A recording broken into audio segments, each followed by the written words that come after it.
জন্য হলো আমার এত লেট হয়ে গেল আসতে। আমি বাঁচাতে পারলাম না মেয়েটাকে।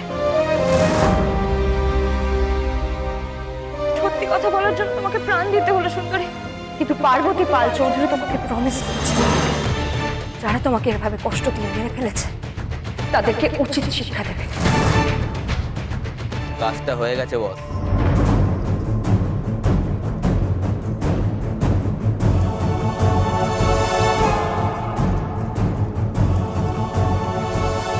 আমি তো আপনার দেখানো পথেই হাঁটার চেষ্টা এখন আমরা চলে এসেছি পূর্বা পূর্বা পাল রায় চৌধুরীর পাল বাড়িতে। চৌধুরী উনি জিন্দাবাদ, বিপুল ভোটে জয়ী হয়েছে।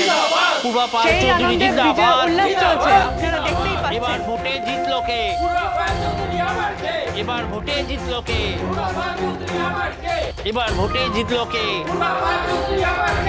বিজয়ী তুই হবি মা। আমি আগে বলেছিলাম না, আর জটা বাবার ভবিষ্যৎবাণী কখনো ভুল হয় না। যাই হোক, আমি এখন শয়নে যাচ্ছি। ক্যামেরার সামনে কিন্তু আমি আসবো না। কেন আসবো না সেটা তো তুই ভালো করেই জানিস। এবার ভোটে জিতলো কে?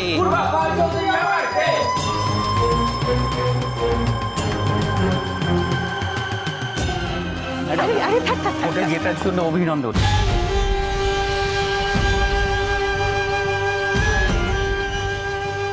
ম্যাডাম একটা কথা আছে, আপনি তো রেকর্ড ভোটে জয়ী হয়েছেন, যিনি দ্বিতীয় স্থানে আছেন তিনি তো 5,000 ভোটের ব্যবধানে হেরে গেছেন।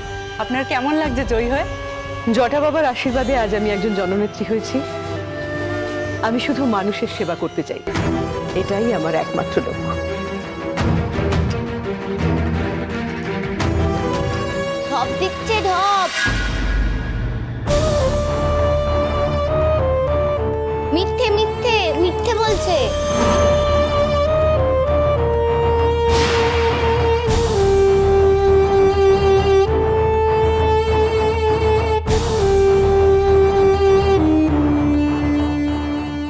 তুমি এখানে কেন এসেছো? যাও, ভেতরে যাও। এই তুমি তো মিথ্যে কথা বলছো, মিথ্যে বলছো, মিথ্যে। ঢপ দিচ্ছে ঢপ ঢপ ঢপ। কি ব্যাপার আবি, ও এখানে কি করছে? আজকে ওষুধ খাইনিও? যাও, ওকে ভেতরে নিয়ে যাও। ম্যাডাম চলিয়ে না না না, চলিয়ে ম্যাডাম। ম্যাডাম ম্যাডাম দেখো কি ম্যাডাম, করছে। না না না ম্যাডাম। আমি যাবো না। দেখো দেখো কি হয়েছে পারো? আমাকে নিয়ে যাচ্ছে। অনেকবার বলেছিলাম ওকে কোনো হোমে দিয়ে এসো। আজ আমি ভোটে জয়ী হয়ে যাব। বাড়ি ভর্তি লোক ও মিডিয়ার সামনে যা নয় তাই বলছে। আমার মান সম্মান একেবারে ধুলোয় মিশিয়ে দিচ্ছে। বলেছি কোথায়, বলবো তো এখন। এই এই তোমাদের কাছে মাইক আছে, মাইক দাও তো মাইক। আচ্ছা মাইক নেই, ক্যামেরা ধরো, আমি বলছি। শোনো চুপ, এই, এদিকে পারো আমার স্ত্রী। যতদিন আমি এই বাড়িতে আছি পারো এই বাড়িতেই থাকবে। তোমার যা ইচ্ছে তুমি তাই করো, কিন্তু বাড়ির বাইরে গিয়ে করো। এই জননেত্রী হওয়া, তোমার জটা বাবাকে মাথায় নিয়ে নাচা, সব বাড়ির বাইরে গিয়ে করবে। পারো, চলো আমার সাথে, চলে আয়। ঢপ দেয় শুধু ঢপ। দিদি ভাই, তুই দেবকে কিছুতেই বাগে আনতে পারছিস না। আনবো আনবো আনবো, সবাইকে বাগে আনবো। দরকার হলে ঘাট ধরে টেনে আনবো।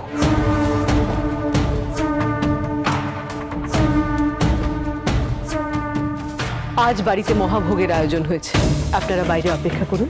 আপনারা সবাই জটা বাবার প্রসাদ খেয়ে যাবেন, কেমন?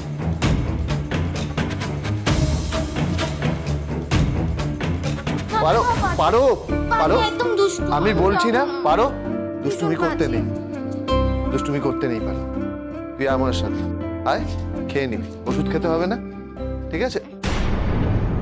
কাকাই, ছেলেটার খুব জ্বর, একজন ডাক্তার না দেখালেই নয়।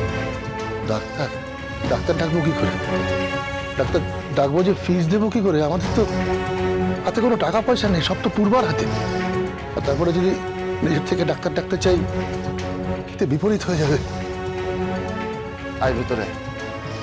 কিসের হিতে বিপরীত হবে বাবা? কি বলছো কি তুমি বাবা? বাচ্চাটা জ্বর এসেছে, ওকে আগে ডাক্তার দেখাতে হবে। এটা তো সিম্পল ব্যাপার একটা। ইস, সত্যি তো জ্বরে তো গা পুড়ে যাচ্ছে, কি হবে? আমি তো বারবার বলছি ডাক্তার ডাকতে হবে একটা।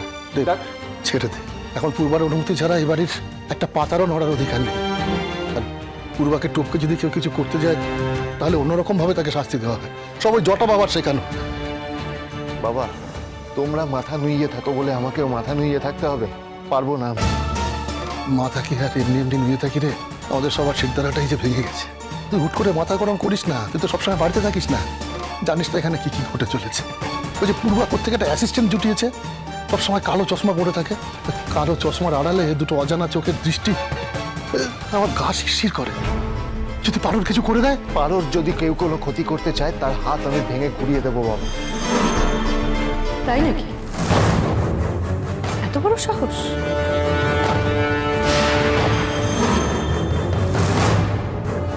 হ্যাঁ, তবে সাহসের এখনো কিছুই দেখোনি তুমি। কাকিমণি, আমার ছেলেটার খুব জ্বর। তো আমি কি করব? একটা ডাক্তার দেখাতে হবে। এখন সব ডাক্তার ফাক্তারের সময় নেই। আজ গুরুদেবের মহাভোগ, আগে গিয়ে সেই ভোগ রান্না কর। ছেলেকে নিয়ে আদিক্ষেতা পরে করব। আমার ছেলেটার খুব জ্বর, একজন ডাক্তার না দেখাতে পারলে আজকে। এমন ভাব করছিস সামান্য একটু জ্বরে বিরাট বড় ক্ষতি হয়ে যাবে না স্নেহা? মা, মুখ সামলে কথা বলো। যা নয় তাই বলে দিচ্ছ তুমি। ঠিক করছো না এটা, ঠিক তুমি হাঁ করে দাঁড়িয়ে আছো কেন? ওকে ওষুধটা দিতে পারছো না?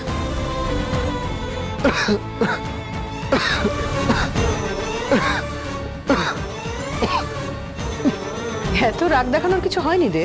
এই রাগই তোর কাল। এই রাগ করতে করতে না একদিন মাথায় আর চাপ নিতে পারবি না তুই। যদি তোর কোনো বড় ক্ষতি হয়ে যায় সবাই তো কেঁদে ভাসাবে। আমি বলিনি এখনো যে ডাক্তার আসবে না। ডাক্তার আসবে, আগে ভোগ রান্না হবে, তারপর আসবে। কি রে স্নেহা, এখনো দাঁড়িয়ে থাকবি এখানে? যা তাড়াতাড়ি গিয়ে ভোগটা রান্না কর। তোর যত দেরি হবে ডাক্তার আসতেও কিন্তু ততই দেরি হবে। যা, ওখানে এসনাও আছে। কিরকম রাক্ষসীর মতো সবার উপর অত্যাচার করে, তাই না বল? বেশ করি।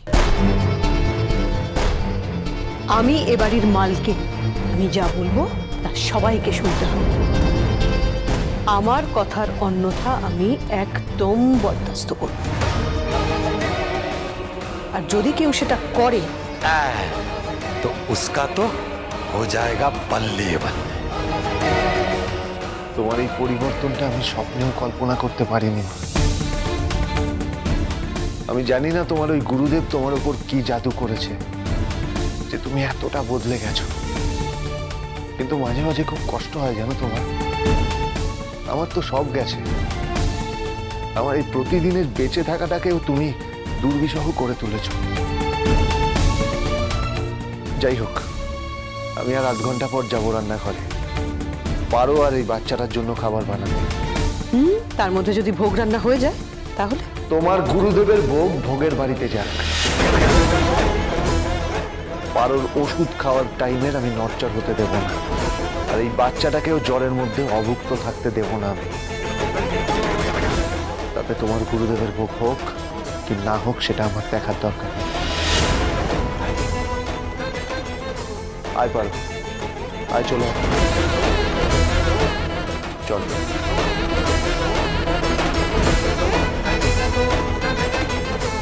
ছেলেকে বোঝাও। দেব যা করেছে একদম ঠিক করেছে। আচ্ছা, তখন গুরুদেবকে প্রণাম করলে না, এখন আবার বলছো দেব যা করেছে ঠিক করেছে। এই কথাগুলো বড় সাংঘাতিক জানো।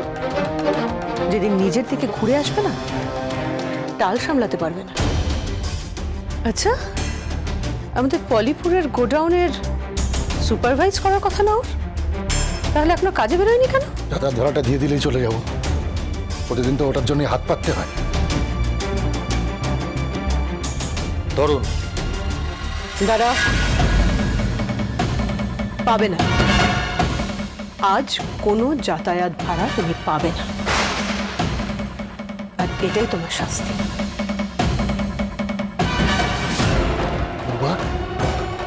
তুমি এতটা নিষ্ঠুর? এই বয়সে এতটা রাস্তা আমি হেঁটে যাব? তুমি যাবে?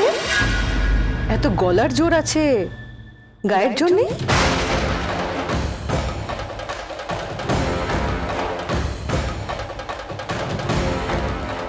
আমি বিশ্বাস করি পার্বতী একদিন ফিরে আসবে। আর সেদিন তোমার সব ফেরেববাজি বন্ধ হয়ে যাবে।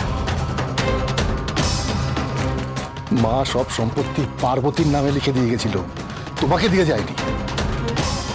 ফয়সালা হবে বুবা। টাকার ক্ষমতার লোভে তুমি পা থেকে মাথা পর্যন্ত একটা আস্ত শয়তান হয়ে গেছো। একদিন না একদিন তোমার সব পাপের হিসেব হবে। মিলিয়ে নিও।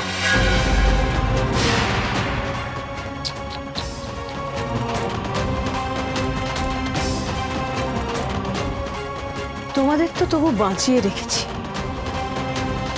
ওই গাইয়া ভূতটা যদি কোনোদিন ফেরার ভুল করে তাহলে ওকে পায়ের তলায় পিষে মার। তুমি আশেপাশে থাকলে